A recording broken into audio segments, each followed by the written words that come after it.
Hello viewers, thank you for choosing Property Focus, your window into the world of architecture, building construction and real estate. If you don't have your own home, renting or buying a house can cost you an arm and a leg. Owing to this, everyone has a dream home of their choice and liking, but how much does it cost to build a house is probably the key question you'll have if this is your desire. It is important, however, that you're aware of the numerous aspects that help determine the cost of building a house in Kenya. In today's episode, let's discuss every single aspect in detail that will turn your dream home into a reality. We will know what it takes to build a house here in Nairobi and how to estimate the cost of building your house. To make you understand this a bit better, we have a developer architect to make us familiar with the varying aspects of building, a quantity surveyor on cost, and clearly, you want nothing but the best, so an interior designer on finishes. Let's get comfortable and get into today's show. I'm your host, Peter Ngigi.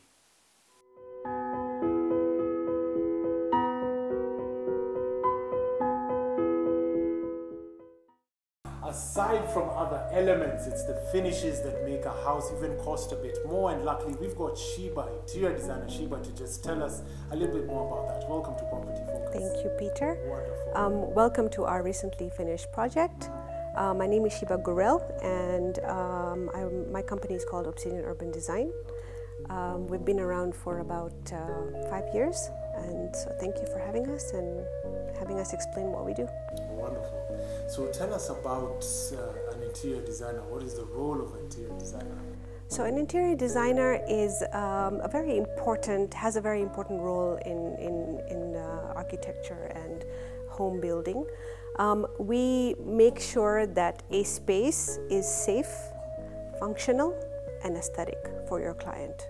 There are many aspects to it, and it involves a lot of metrics, but at the end of the day, the space becomes something that you're happy in, safe in, and that you're happy to show off. Okay. What are some of the services that an interior designer offers a client? So it starts from the very beginning. If a client works with an interior designer from the beginning, then the designer can do some space planning, can do hard finishes, which means that they choose the colors of the tiles, the kitchen, the material used in the cupboards, all of those things, wardrobes. The interior designer proposes that, taking and keeping in mind who the client is, what the market is if it's a developer, and making it a wholesome project for whoever is doing it. Then there comes the soft finishes, which is what we're seeing here, the aesthetic part, the curtains, the drapery, your furniture, even laying out the table, the way it's laid out. Those are all the soft finishes. And sometimes a client only wants that part because they have a very strong idea of how they want to do the rest of the home. But then the soft finishes is where they get stuck, and then they call a designer in to come and help. Normally though, if you have if you're just calling in somebody who's professional in that, they're called interior decorators, not interior designers. So speaking of ideas, what are some of the trends that are in the market? There are so many at the moment. The big ones for 2020 are unique rugs, two-toned kitchens, as you can see here, using sustainable materials because the environment needs to be looked after, bold colors, in introducing, whether it's like just this one chair or it's an entire theme, and then patterns, and bringing the naturals inside the home. So for example, you see a lot of wood and marble and wool and linens. Those kinds of natural materials are coming into the home. And this is because most people spend a lot of time at home, especially now with the coronavirus going on. They want to feel like they can be anywhere while being at home. And is it costly involving an interior designer? It depends on the professional, how long they've been in business, how experienced they are, at which point they're starting. But at the end of the day, those costs that go into the interior design fees pay out over the long run because they take in so many things into account, so many metrics, and they're all for the client's happiness. Yes. Yeah. So at what stage should one engage an interior designer? My advice would be from the very beginning. The architect and the interior designer working together usually ends up with a very good product. What are some of the misconceptions that are in the market or with the profession today? I think that the biggest misconception is the equating an interior decorator to an interior designer. They're not the same. Yeah. Any last words as we wrap up? I think that Kenya is really taking account of interior design now. It's becoming so global. People here are becoming global. They're able to save money. They want their places to look good. And I feel like this is going to be a good time for interior designers. Wonderful. Yeah. Well, and thank you for coming on to Property Focus. Thank you for having me. Good. And that was interior designer Sheba. And you've only heard it on Property Focus, the difference between an interior designer and a decorator. Stay tuned.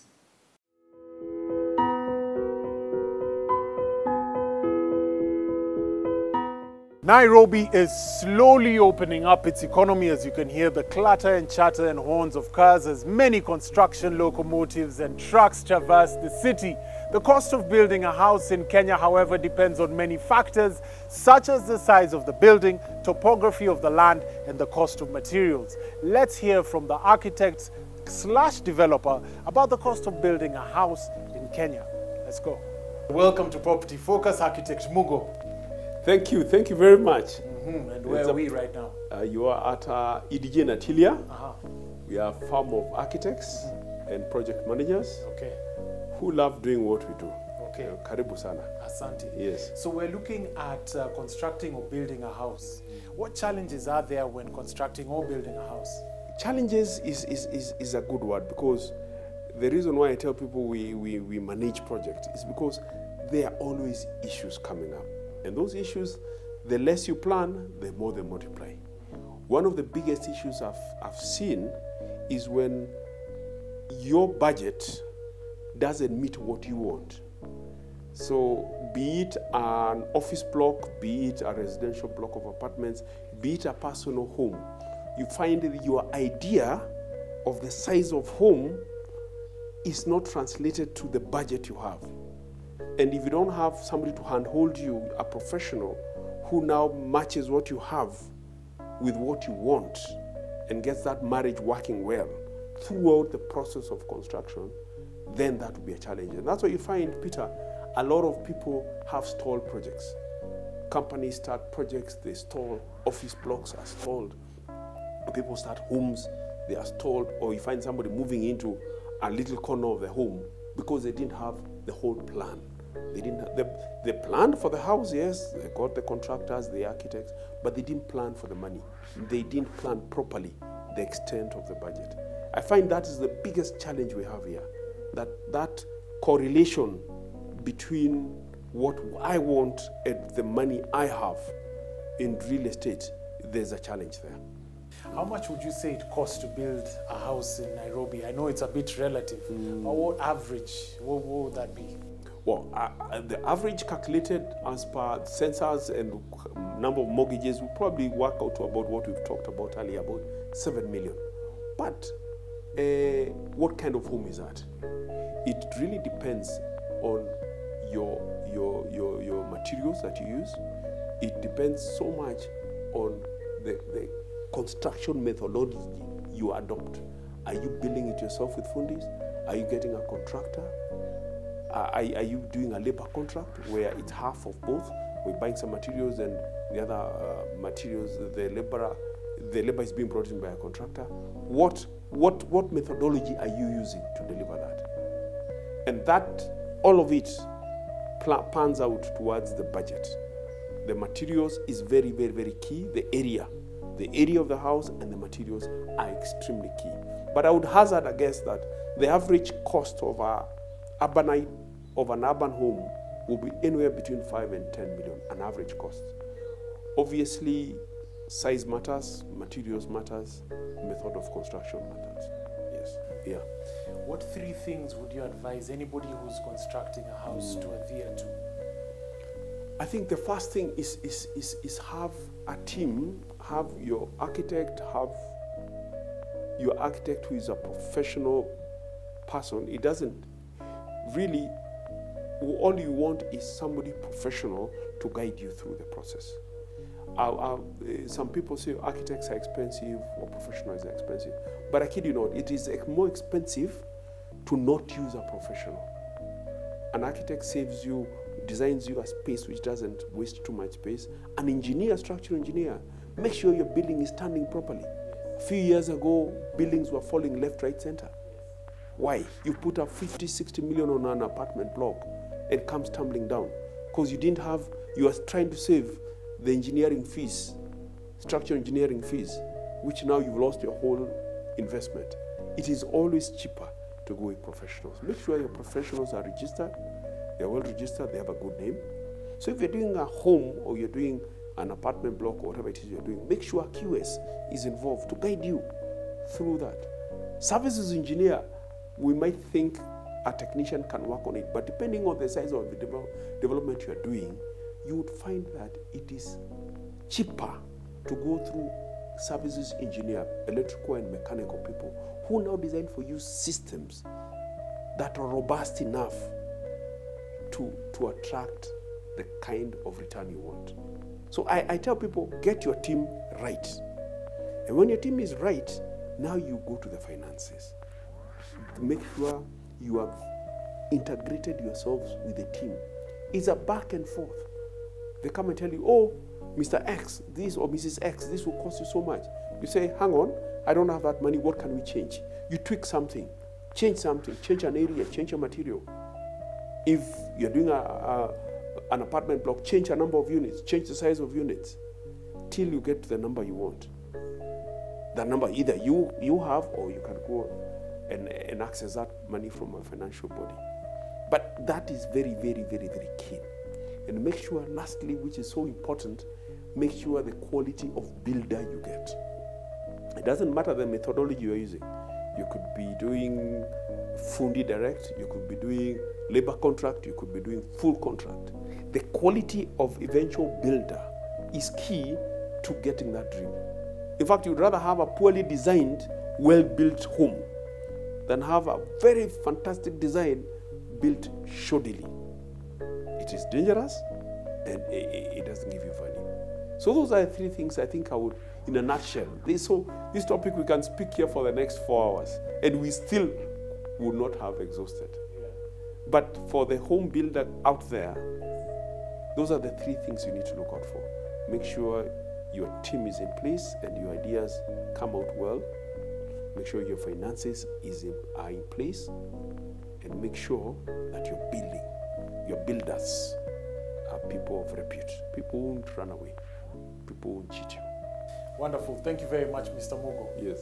Yeah. Karibuni sana, karibuni sana, karibuni sana. Yeah. Make sure your dream and your budget are in congruence and they're the same. Yes.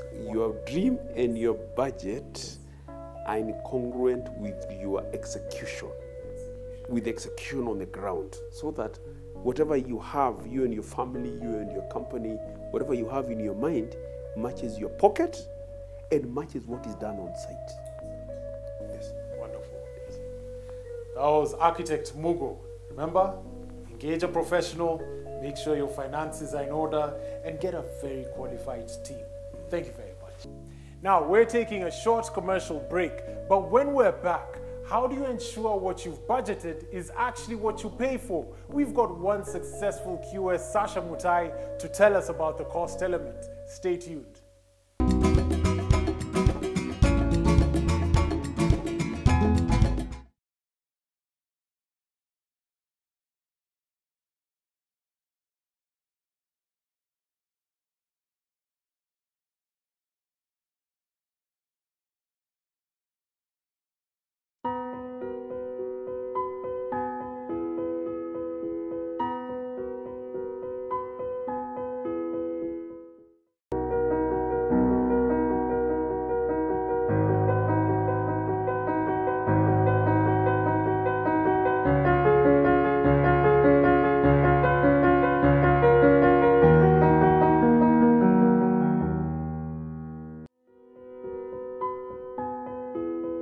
Now, the most important thing is engaging a qualified personnel when working on every aspect of your building.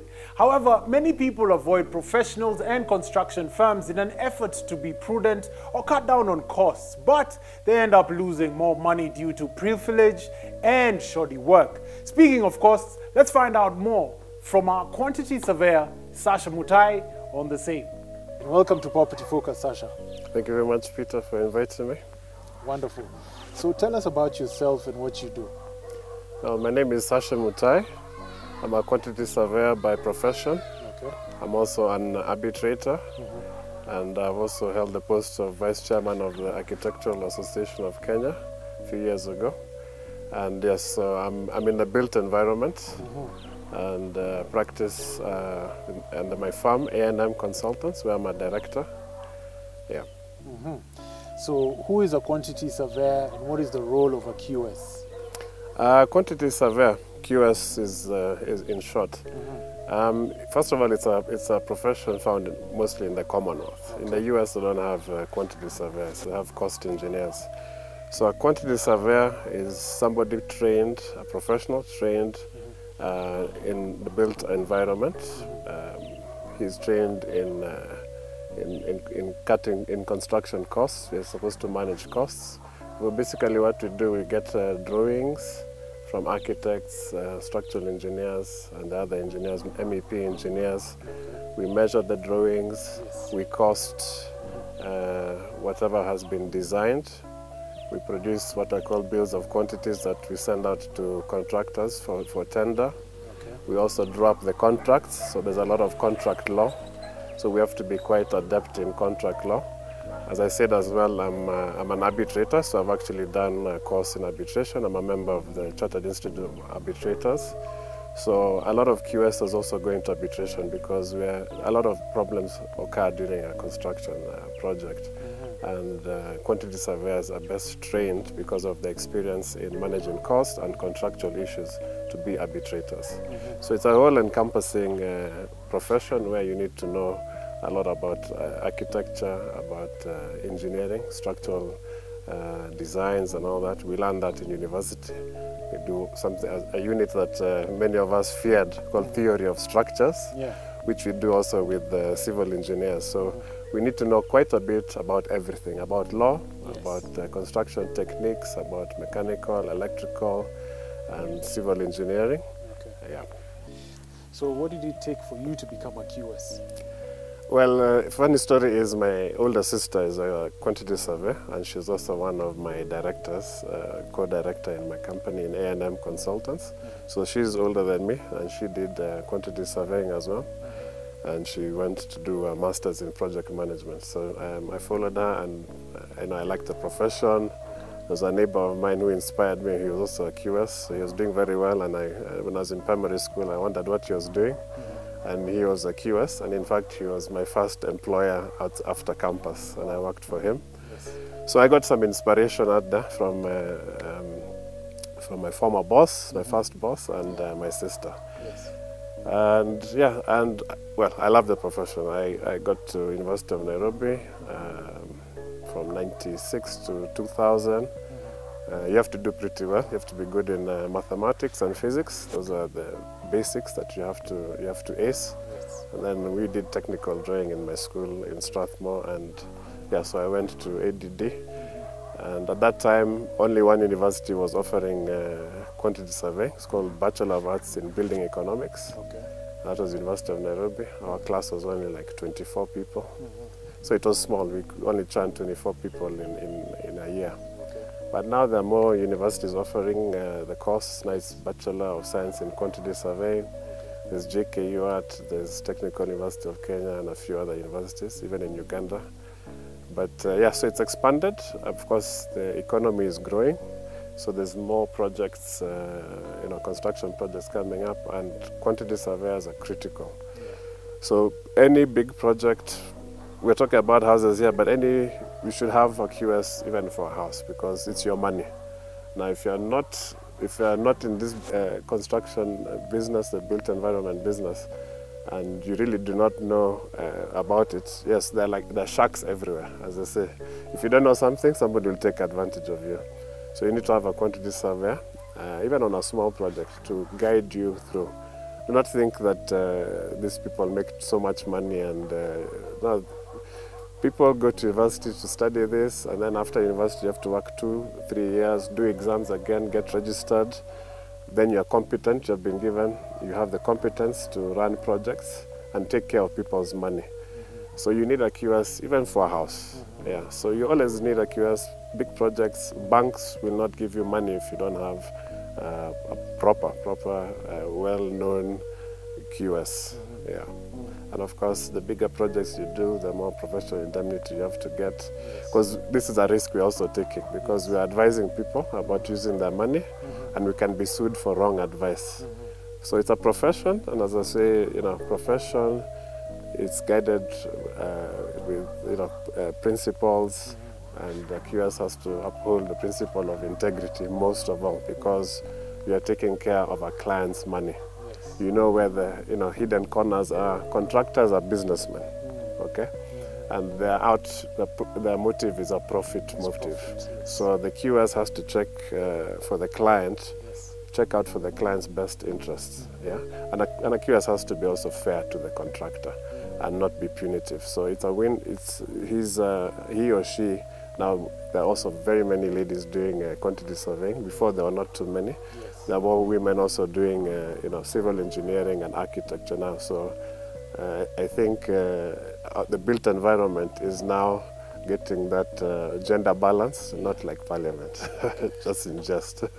Yeah. Thank you very much, QS Sasha Mutai, for coming on board to Property Focus. Thank you very much, Peter. Thank you for being with us from the start of the show. We never like to say goodbye, but as always, if you want to get an accurate cost of the house that you want to build or gain the latest updates and insights of the real estate market here in Kenya, you can seek advice on our Property Focus social media pages, and we'll have experts discuss these topics in our upcoming episodes. Reach out to us on Property Focus on Facebook and Property_Focus on Instagram. This has been most wonderful. I'm your host, Peter